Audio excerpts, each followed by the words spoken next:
साफ शहर इंदौर में दूषित पानी पीने से अब तक 15 जिंदगियां खत्म हो चुकी हैं। सवाल यह है कि आखिर इंदौर में ऐसे हालात बने ही क्यों। इस बीच एबीपी न्यूज को एक्सक्लूसिव जानकारी हाथ लगी है, जिसके मुताबिक इस मामले में अधिकारियों की बड़ी लापरवाही सामने आई है। इस जानकारी के मुताबिक जिस पाइपलाइन में ड्रेनेज का पानी मिला था उसे महीनों पहले ही बदला जाना था। 8 अगस्त को भागीरथपुरा इलाके की नर्मदा पाइपलाइन बदलने का टेंडर हुआ था। टेंडर भरने की आखिरी तारीख 15 सितंबर तक थी, जबकि 2 दिन बाद 17 सितंबर को टेंडर खोला जाना था। लेकिन 17 सितंबर की जगह करीब 100 दिन बाद यानी कि 29 दिसंबर को टेंडर खोला गया। आरोप है कि निगमायुक्त दिलीप कुमार यादव और अपर आयुक्त रोहित सिसोदिया ने टेंडर नहीं खोला। यानी कि देखिए, इससे साफ हो जाता है यहां पर कि अगर 17 सितंबर को ही टेंडर खोल दिया जाता तो अब तक पाइपलाइन का काम भी शायद पूरा हो चुका होता, लोगों को अपनी जान गंवानी नहीं पड़ती। लेकिन नगर निगम के अधिकारी और सरकार सोती रही। इस बात का खुलासा खुद उस इलाके के बीजेपी पार्षद कमल भागेला ने किया। एबीपी न्यूज से बातचीत में उन्होंने दावा किया कि उनकी शिकायतों पर अधिकारियों ने ध्यान नहीं दिया। उसी समय हमने निगम में भी कहा है, लिखित में भी है कि इस पूरे क्षेत्र का जो सिस्टम है कोलैप्स है ना, पूरा तहस नहस है। पार्षद कमल भागेला ने सीएम मोहन यादव को एक चिट्ठी लिखकर लोगों की मौत के लिए अफसरों को जिम्मेदार ठहराया। कलेक्टर महोदय से कहा है और कमिश्नर साहब से कहा है, माननीय मंत्री जी ने भी सही संज्ञान में डाला है कि जो पानी उस दिन आया था और जो स्मेल आई थी उसको ढूंढना चाहिए। और 8 दिन हो गए यहाँ किसी प्रकार का लीकेज, सीपेज या कहीं नर्मदा ढोलती हुई या कोई नाला नहीं मिला। स्थानीय पार्षद कमल भागेला भले ही आज घड़ियाली आंसू बहा रहे हों, लेकिन इस घटना के लिए वो भी सवालों के घेरे में हैं, क्योंकि कई महीने से उनके इलाके के लोग गंदे पानी से परेशान थे, लेकिन उन्होंने कुछ नहीं किया। अपनी स्वच्छता के लिए पूरे देश में नंबर 1 रहने वाला ये शहर आज सवालों के घेरे में है। इंदौर के भागीरथपुरा इलाके में नर्मदा पाइपलाइन से सप्लाई किए गए पानी में अत्यधिक प्रदूषण पाया गया। जांच रिपोर्ट के मुताबिक भागीरथपुरा इलाके में नर्मदा लाइन से जो पानी सप्लाई हो रहा था उसमें घातक बैक्टीरिया थे। अब तक 80 सैंपल की जांच कराई जा चुकी है, जिनमें से कुछ की रिपोर्ट भी सामने आ गई है। सूत्र ये बता रहे हैं कि पानी के नमूनों में फीकल कॉलीफॉर्म, कोली और क्लैप्सिएला बैक्टीरिया के उच्च स्तर पाए गए हैं, जिनके संपर्क में आने से उल्टी और दस्त जैसी समस्याएं हो सकती हैं। साथ ही खबर यह भी है कि कुछ नमूनों में कोलेरा से संबंधित बैक्टीरिया के तत्व भी मिले। इंदौर में जहरीले पानी से हुई मौत के बाद यहां अपनों को खोने वाले लोगों के घरों में मातम पसरा हुआ है, तो वहीं लोगों में भारी आक्रोश भी है।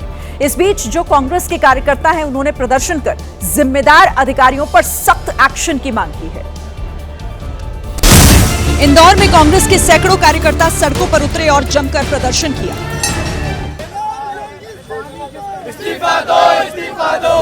कार्यकर्ताओं ने पत्रकार के सवाल पर भड़के मंत्री कैलाश विजयवर्गीय से भी इस्तीफे की मांग की। कांग्रेस पार्टी जो विपक्ष में है, आज उसका प्रोटेस्ट भी यहां पर हो रहा है। आप देख सकते हैं हाथों में पोस्टर लेकर के ये तमाम कांग्रेस के कार्यकर्ता यहां पर निकले हुए हैं। इंदौर ही नहीं, राजधानी भोपाल में भी कांग्रेस के कार्यकर्ता सड़कों पर उतरे। प्रदेश की जनता ये पानी पी रही है और बीजेपी के विधायक मंत्री आरओ और बिस्लेरी का पानी पी रहा है। प्रदर्शनकारी कार्यकर्ताओं ने आगे बढ़ने की कोशिश की, लेकिन पुलिस ने बैरिकेड लगाकर उन्हें रोक दिया। इंदौर में दूषित पानी से हुई मौतों के बाद लगातार सवाल उठ रहे हैं। समय रहते अधिकारियों और सरकार की नींद आखिर क्यों नहीं खुली? सवाल तो मौत का आंकड़ा छिपाए जाने को लेकर भी खड़े हो रहे हैं। जहां इस घटना के बाद लोगों में खौफ है, गुस्सा है, क्योंकि अभी भी कई लोग अस्पताल में जिंदगी और मौत से जूझ रहे हैं। वहीं इस बीच प्रदेश के सीएम मोहन यादव की एक तस्वीर ने सबका ध्यान खींचा। इंदौर जहां लोगों की मौत हुई, वहां से करीब 50 किलोमीटर दूर उज्जैन में मुख्यमंत्री एक कार्यक्रम में पहुंचे थे। कार्यक्रम के दौरान मुख्यमंत्री जी लगातार हंसते, ताली बजाते नजर आए। मैं निवेदन करता हूं कि माननीय महोदय हमारी मांगों पर ध्यान करेंगे, हमारे यहाँ की मुख्य आवश्यकताओं की घोषणा करेंगे। और मैं इसी के साथ अपनी बात को और फिर से आपको एक बार सारे क्षेत्र की जनता की ओर से आपका वंदन, अभिनंदन। इससे पहले कल इंदौर नगर निगम में समन्वय की कमी के सवाल पर प्रदेश के मंत्री कैलाश विजयवर्गीय भी हंसते हुए नजर आए थे। समन्वय आप बिठाएंगे क्या? कैलाश विजयवर्गीय समन्वय का हमारा तो काम ही यही है।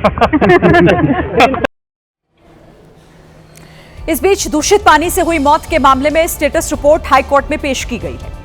इंदौर में जहरीले पानी से मौत के मामले पर हाईकोर्ट में सुनवाई हुई। हाईकोर्ट में मध्य प्रदेश सरकार ने पेश की रिपोर्ट। सरकार की स्टेटस रिपोर्ट में सिर्फ 4 लोगों की मौत का जिक्र किया गया, जबकि दूषित पानी की वजह से अब तक 15 लोगों की मौत हो चुकी है। इस मामले में अब 6 जनवरी को अगली सुनवाई होगी। देखिए, इंदौर में दूषित पानी पीने से हुई इन मौतों पर राजनीतिक गलियारों में भी जमकर हंगामा हुआ है। न सिर्फ विपक्ष ने, बल्कि बीजेपी नेता और मध्य प्रदेश की पूर्व सीएम उमा भारती ने भी प्रदेश सरकार को आड़े हाथों लिया है।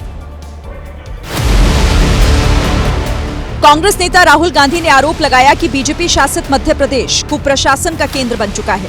उन्होंने सोशल मीडिया में लिखा कि इंदौर में पानी नहीं जहर बटा और प्रशासन कुंभकर्णी नींद में रहा। घर घर मातम है और ऊपर से बीजेपी नेताओं के अहंकारी बयान। जिनके घरों में चूल्हा बुझा है उन्हें सांत्वना चाहिए थी, लेकिन सरकार ने घमंड परोसा। बार बार शिकायत के बाद भी सुनवाई क्यों नहीं हुई? ये फोकट सवाल नहीं, ये जवाबदेही की मांग है। कांग्रेस अध्यक्ष मल्लिकार्जुन खड़गे ने भी इस मामले में प्रधानमंत्री की चुप्पी पर सवाल उठाया। विपक्षी नहीं, अब बीजेपी को अपने नेताओं के सवालों का भी सामना करना पड़ रहा है। उमा भारती ने सोशल मीडिया पर लिखा कि जहर मिला पानी जिंदगियों को निगल गया। घटना शर्मिंदा और कलंकित करने वाली है। जिंदगी की कीमत 2 लाख रुपए नहीं होती। परिवारों से माफी, दोषियों को सजा देनी होगी। इंदौर दूषित पानी के मामले में ये कौन कह रहा है कि हमारी चली नहीं? आप पद पर बैठे हुए बिस्लरी का पानी क्यों पीते रहे? हिमाचल प्रदेश की धर्मशाला से बेहद गंभीर और झकझोर देने वाला एक मामला सामने आया। यहां एक कॉलेज में रैगिंग और यौन उत्पीड़न से परेशान एक 19 साल की छात्रा की इलाज के दौरान मौत हो गई। छात्रा पिछले 3 महीने से जिंदगी और मौत के बीच झूल रही थी। मौत से पहले छात्रा ने अपने सीनियर्स पर कई गंभीर आरोप लगाए। बोतल से मारा था, मेरे को पढ़ने नहीं देती थी, मेरे को पढ़ाने में भी दिक्कत करती थी, ऐसे किया मम्मी। युवती ने कॉलेज के एक प्रोफेसर पर भी अश्लील हरकतें करने का आरोप लगाया। अशोक सर बहुत ही बुरे सर थे, पीछे पड़ जाते थे, मतलब अजीब अजीब हरकतें करते थे। अजीब सी कैसे? ऐसे मतलब टच वगैरह करते यहाँ वहाँ पे। इस मामले में पुलिस ने 4 छात्राओं और एक कॉलेज प्रोफेसर के खिलाफ FIR दर्ज कर ली है। हालांकि परिजन प्रशासन पर गुनहगारों को बचाने का आरोप लगा रहे हैं। एफरोज में देखना, उनका नाम काटा जा रहा है, अशोक सर का। जिन्होंने गलत काम किया उनका नाम काटे, गुनहगारों को बचाया जा रहा है, ये प्रशासन है। इधर कॉलेज प्रशासन का दावा है कि छात्रा फर्स्ट ईयर में फेल हो चुकी थी, जिसकी वजह से वो लगातार डिप्रेशन में चल रही थी। कर्नाटक के उडुपी से एक ऐसा वीडियो आया है जिसको देखने के बाद आप दांतों तले उंगली दबा लेंगे, जब एक कार रिवर्स करते वक्त बेकाबू हुई और कई गाड़ियों को उसने टक्कर मारी। कार का बैक गियर वाला कोहराम, जब उल्टी कार इस तरह दौड़ने लगी। उसके रास्ते में जो कोई भी आया सड़क से सीधे अस्पताल पहुंच गया। पहले उसने स्कूटी को टक्कर मारी और फिर ऑटो उसका निशाना बना। बताया जा रहा है कि ये कार इसके बाद एक दुकान में जा घुसी। हद तो तब हो गई जब इस कार ड्राइवर ने दरवाजा भी बंद नहीं किया था। तस्वीरों में साफ दिखा कि एक व्यक्ति कार की ड्राइविंग सीट पर बैठा। कार थोड़ी आगे बढ़ी और फिर पीछे फिसलती चली गई। उसी दौरान एक स्कूटी आई, उसमें सवार दोनों लोग इस बेकाबू कार का शिकार बने। ब्रेक यहाँ भी नहीं लगा। इसके बाद ऑटो से कार टकराई और ऑटो पलट गया। उल्टी दौड़ती कार के तांडव को देख इलाके में अफरा तफरी मच गई। लोग इधर उधर भागते दिखाई दिए।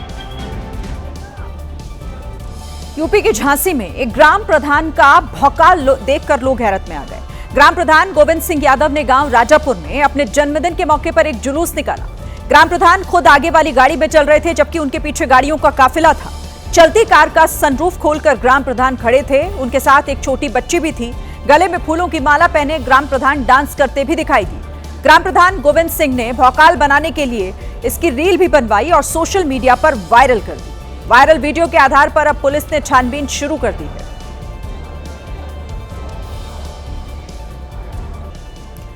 जम्मू कश्मीर में उस वक्त कुदरत का कहर देखने को मिला जब बारामूला में पहाड़ का एक बड़ा हिस्सा टूटकर सड़क पर आ गिरा, जिसके बाद श्रीनगर मुजफ्फराबाद नेशनल हाईवे यातायात के लिए बंद हो गया।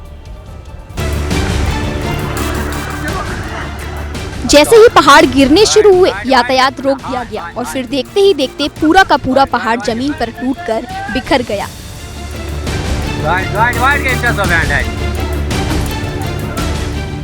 लोगों ने भागकर खुद की जान बचाई। सड़क पर अफरा तफरी मच गई। सड़क पर कुछ ही सेकंड में पहाड़ के मलबे ने घुसपैठ कर ली।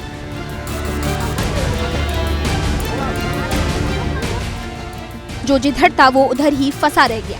सूचना पर पहुंची प्रशासन की टीम ने नेशनल हाईवे पर सफाई अभियान शुरू कर दिया। जब तक सड़क से पूरी तरह मलबा नहीं हट जाता तब तक नेशनल हाईवे बंद रहेगा। उत्तर प्रदेश के वाराणसी से मारपीट की तस्वीरें आई हैं, जहां नाव चलाने को लेकर नाविक आमने सामने आ गए। नाविकों के दो गुटों के बीच जमकर लाठी डंडे चल गए। इस दौरान पूरे घाट पर काफी देर तक अफरा तफरी का माहौल रहा। एक दूसरे पर हुए इस हमले में कई लोगों को गंभीर चोटें भी आईं। पुलिस ने इस मामले की पूरी जांच शुरू कर दी है और 30 अज्ञात और 6 नामजद लोगों के खिलाफ गंभीर धाराओं में केस दर्ज किया गया है। तो दो नाविकों के गुट कैसे आपस में भिड़ गए, वाराणसी के घाट की तस्वीर आप इस वक्त देख रहे हैं, जहां पर किसी बात को लेकर दोनों गुटों में ये मारपीट जो लाठी डंडे तक पहुंच गई। किसी तरीके से पुलिस ने यहां पहुंचकर मामला शांत कराया है। फिलहाल केस दर्ज कर जांच शुरू हो गई है। मध्य प्रदेश के खरगोन जिले में नर्मदा नदी के किनारे उस वक्त हड़कंप मच गया जब 250 तोते सड़क किनारे मरे हुए मिले। अब इन तोतों की मौत की जांच भोपाल से लेकर जबलपुर तक चल रही है। तोते भाई पूरी जंगल में तोते सारे मर गए। एक साथ इतने तोतों के शव देखकर इलाके में शोर मच गया। अफवाह फैल गई कि तोतों की मौत बर्ड फ्लू की वजह से हुई। लोग दहशत में आ गए। किसी ने क्या खिला दिया भाई पूछो मत। ये तोते भाई पूरी जंगल में तोते सारे मर गए। हालांकि पोस्टमार्टम के दौरान मृत तोतों में फूड पॉइजनिंग के लक्षण मिले। बताया जा रहा है कि खराब खाना खाने की वजह से तोतों की जान चली गई। ये तोते भाई पूरी जंगल में तोते सारे मर गए। सैंपल भोपाल और जबलपुर की लैब में भी भेजे गए। प्रशासन ने लोगों से अपील की है कि पक्षियों को सिर्फ दाना डालें, उन्हें पका हुआ खाना ना दें, क्योंकि ये पक्षियों के लिए हानिकारक हो सकता है। बांग्लादेश में हो रहे हिंदुओं पर हमलों को लेकर देश भर में प्रदर्शन हो रहे हैं। वहीं इस बीच ऑल इंडिया इमाम एसोसिएशन के अध्यक्ष मौलाना साजिद रशीदी के एक बयान ने तपिश बढ़ा दी है। मौलाना साजिद रशीदी ने कहा, हम बांग्लादेश में हिंदुओं पर हमले की निंदा करते हैं, लेकिन देश में मुसलमानों पर जो हमले हो रहे हैं उसकी बात भी होनी चाहिए। जिन लोगों को सरहद पार का नजर आ रहा है उन लोगों को देश के अंदर का क्यों नहीं नजर आता।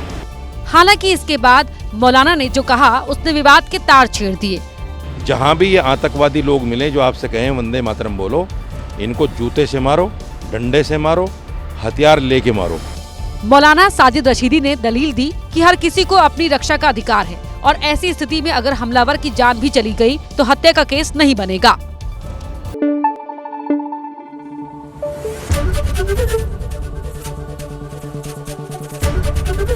एबीपी न्यूज़ आपको रखे आगे।